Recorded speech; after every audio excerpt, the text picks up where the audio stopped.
और ये अन्नप्राशन की तस्वीर है। डिजिटल प्लेटफॉर्म पे काम चल रहा है, चेकिंग वगैरह भी हो गई है, बट ये कितने टाइम तक हो जाएगा? क्योंकि हमारा जो ये वर्ल्ड है वो बहुत फास्ट बढ़ रहा है, AI आ रहा है, सब कुछ हो रहा है, बट उसने जिसने प्लान बनाया कि उसने शिमला जाना, वो कहेंगे नहीं नहीं, बल्कि वो तो मना नहीं करेंगे, उनके रिश्तेदार फोन कर करके उनको वो कर देंगे कि आपने नहीं जाना, बल्कि बहुत गड़बड़ हो रखी है देखो मीडिया में। तो इसीलिए सोशल रिस्पॉन्सिबिलिटी जब तक हम आम नागरिक, मीडिया वाले ही आम नागरिक को भी समझनी पड़ेगी कि फेक इंफॉर्मेशन से बातचीत की है।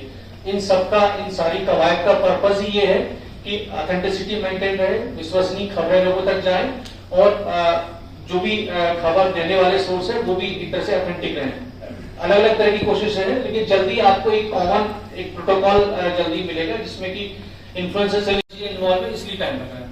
2018 से डिजिटल पॉलिसी बेच दिया, उसमें कौन सी बीमारी साथ आएगी, कौन सा वायरस आएगा, कौन सा फंगस साथ आएगा, उसकी कोई गारंटी नहीं। और 5 साल बाद 4 साल बाद जब वो पौधा प्रोडक्शन में आएगा, उसमें कौन सा फल लगेगा वो बता नहीं, किस तरह का फल लगेगा।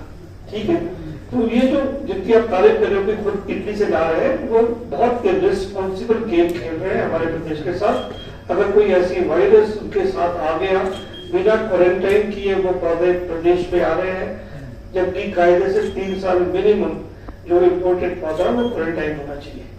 तो वो लोग व्यापारी लोग हैं, अपने प्रॉफिट के लिए बहुत बड़ा रिस्क पूरे जो हमारे जो एप्पल इंडस्ट्री का जो एप्पल का जो फार्मिंग है उनको बहुत ज्यादा खतरे में डाल रहे हैं। जिसमें जो भी स्कीम्स हैं उसका हमारा आज यही उद्देश्य है कि एक तो उसके बारे में वैसे तो सभी को मीडिया बंधुओं को पता है, लेकिन अगर नहीं पता है कुछ चीजें, कुछ टैक्स, कुछ वो आपको पता चले और आप उसके बारे में, क्योंकि ये मेन स्कीम्स नहीं है जो ज्यादातर सोसाइटी को इम्पैक्ट करती हैं। और आप जिस तरीके से देख रहे हैं कि हिमाचल में इस मानसून सीजन में डिजास्टर ने बहुत बड़ा इम्पैक्ट हमारी सोसाइटी को किया है, तो उसके ऊपर हम थोड़ी सी बात करेंगे। नेक्स्ट, ये एक साइकिल है, जैसे फॉर एग्जांपल कोई भी डिजास्टर होता है, फर्स्ट हमारा इसका काम होता है कि उसको रिस्पॉन्स करें, फिर रिकवरी करें। फॉर एग्जांपल अगर जैसे NH की हम बात करें, मिटिगेशन के आप देख रहे हैं बहुत सारे काम चल रहे हैं, स्लोप मैनेजमेंट के वो मिटिगेशन में आते हैं, वर्टिकल ग्रास लगाई जाती है वो मिटिगेशन में आती है। और फिर प्रिपरेशन एक होती है कि भी प्रिपेयर्डनेस कैसी हो, प्रिपेयर्डनेस के लिए हम गाँव में ट्रेनिंग दे रहे हैं, वॉलेंटियर्स बना रहे हैं, है ना। उसके अलावा हम फ्लोट मैनेजमेंट के बारे में और प्लांटेशन के बारे में, इस चीज के बारे में हम जानकारी देते हैं, तो प्रिपेयर्डनेस में आती है।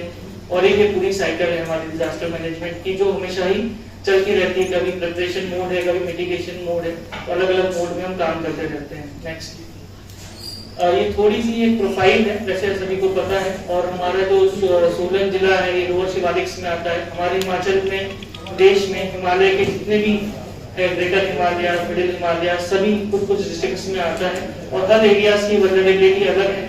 और लोअर शिवालिक्स में वैसे वल्नरेबिलिटी कम होती थी, लेकिन हिमालय जो है वो एक कोल्ड माउंटेन्स है, और जिस तरीके से ज्योग्राफिकल एक फिनोमिना है जो हमारी इंडियन टेक्टोनिक प्लेट है मूव कर रही है, उस वजह से जो है काफी चीजें यहाँ हो रही हैं और उसमें हमारी अर्थक्वेक की वल्नरेबिलिटी बहुत ज्यादा बढ़ जाती है।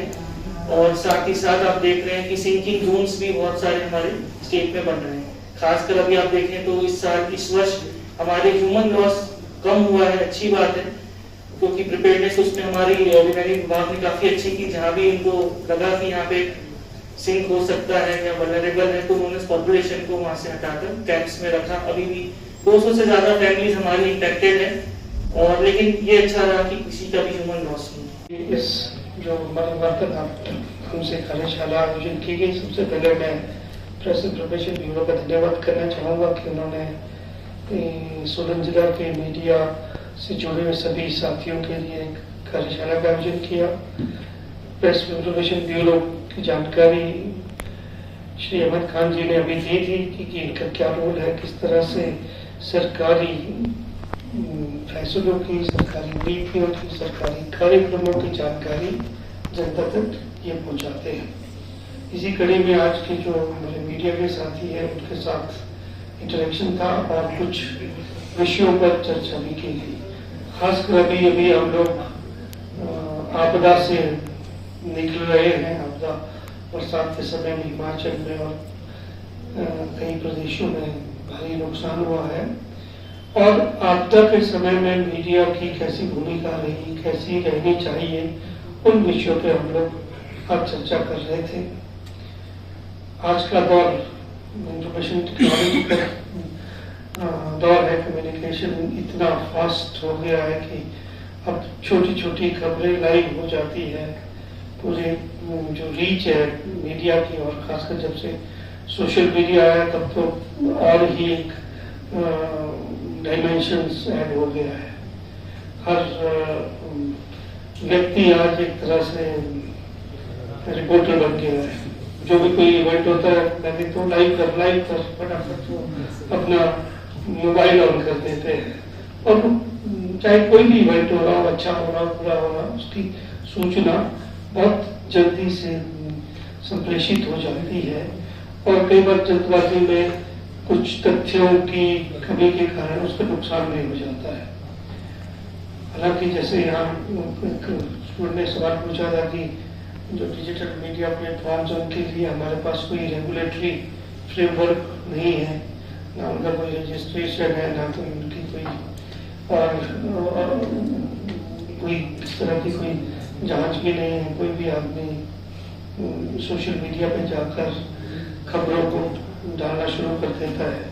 वो थोड़ा हमारे लिए सब लोगों के लिए चिंता की बात है। कई बार बहुत ज्यादा नुकसान हो जाता है। कई बार कई लोगों के प्राइवेसी के भी इशू होते हैं कि भाई जो छिपे आपने कोई रिकॉर्डिंग कर ली और किसी आदमी का प्राइवेसी है, कोई आदमी आपसे बात कर रहा है किसी विषय पे, उस पर भी एक खतरा सा बना रहता है। और दूसरी चीज जो डिजास्टर में जो है, सबसे पहले है सूचना का हम तक पहुंचना, कि हम तक सूचना पहुंचे कि कहीं कोई ऐसी आपदा हो गई है, कोई दुर्घटना हो गई है। तो वो बहुत बार ऐसा होता है कि हमें अपने विभाग से भी आती है, पर बहुत बार ऐसा होता है कि विभाग से पहुंचने से पहले हमें मीडिया से उनका पता चलता है। तो उसके लिए हम आपके आभारी हैं कि आपका जो सूचना तंत्र है और आपका जो नेटवर्क है उससे हमें बहुत फायदा मिलता है। और ताकि हम लोग, अब जैसे अभी मैं खबर देख रहा था, एडीसी साहब को मैंने भेजी, वो कि हाँ इस प्राइवेट स्कूल में किसी बच्ची ने सुसाइड किया है ना। तो अभी तक वो ऑफिशियल थाने के माध्यम से वो सूचना हमें नहीं पहुंची है, पर आपके माध्यम से वो तुरंत आ गई है। और मैंने अभी एसडीएम को भेज भी दी कि भी देखो जरा क्या बात हुई है कि क्यों कोई 17 वर्षीय बच्ची। तो बहुत अच्छा हमारा आप लोग हमारे लिए एसेट है कि आपसे हमें सूचना मिलती है। कई बार चाहे वो कोई विभागीय कार्य प्रणाली के बारे में है, कोई करप्शन के बारे में है, कहीं विभागीय जो सुस्ती है, देख लतीफी है, कोई काम नहीं हो रहा, जैसे अपने कहा सड़क नहीं खुल रही है, हमारी शांति वाली सड़क काफी दिनों से बंद है। तो ये हम इसको पॉजिटिवली लेते हैं, हम कभी इसको नेगेटिवली नहीं लेते। मतलब जो जिला प्रशासन है हम इसको पॉजिटिवली लेते हैं कि भाई आप लोगों के माध्यम से हमें फीडबैक मिलता है और बहुत अच्छा फीडबैक। जर्नलिज्म के स्टूडेंट्स उनके लिए एक बेसिक कार्यशाला का आयोजन किया गया, जिसमें मीडिया की भूमिका, खासकर जो गवर्नमेंट पॉलिसीज है, प्रोग्राम हैं, उनको कैसे लोगों तक पहुंचाया जाए, डिजास्टर के समय में मीडिया की भूमिका कैसी हो सकती है, और खासकर जब किसी एरिया में डिजास्टर हुआ हो उसमें सूचना का प्रेजेंटेशन किस तरह से हो और क्या क्या हमें सावधानियां रखनी चाहिए ताकि सही जानकारी आए, अफवाहों से हम बच सकें, इसके बारे में चर्चा हुई। इसके अलावा जो हॉर्टिकल्चर डिपार्टमेंट है उन्होंने भी अपने प्रोग्राम्स है, किस तरह से उनका इम्प्लीमेंटेशन जिले में हो रहा है उसके बारे में जानकारी दी। साथ ही में आजकल पोषण अभियान चला हुआ है, पोषण माह, उसकी जानकारी भी हमारे जो प्रोग्राम ऑफिसर है डिस्ट्रिक्ट के उन्होंने विस्तृत जानकारी दी कि और ज़िला में इस वक्त किस तरह का हमारे बच्चों के जो पोषण का जो स्टेटस है क्या है और किस तरह से हमें उसमें लगातार इम्प्रूवमेंट हो रहा है उसकी उन्होंने जानकारी दी। और साथ में जो यहाँ की जो स्टूडेंट्स आए थे उनका बहुत अच्छा पार्टिसिपेशन रहा, उन्होंने काफ़ी सवाल पूछे और कई बड़े क्रिटिकल क्वेश्चंस भी उन्होंने पूछे, खासकर सोशल मीडिया और उसके रेगुलेशन के बारे में, जो कि बहुत सराहनीय है। और इसके लिए मैं प्रेसिडेंट विजय का बहुत धन्यवाद करता हूँ कि उन्होंने सोशल मीडिया को के साथ इस वर्कशॉप का आयोजन किया।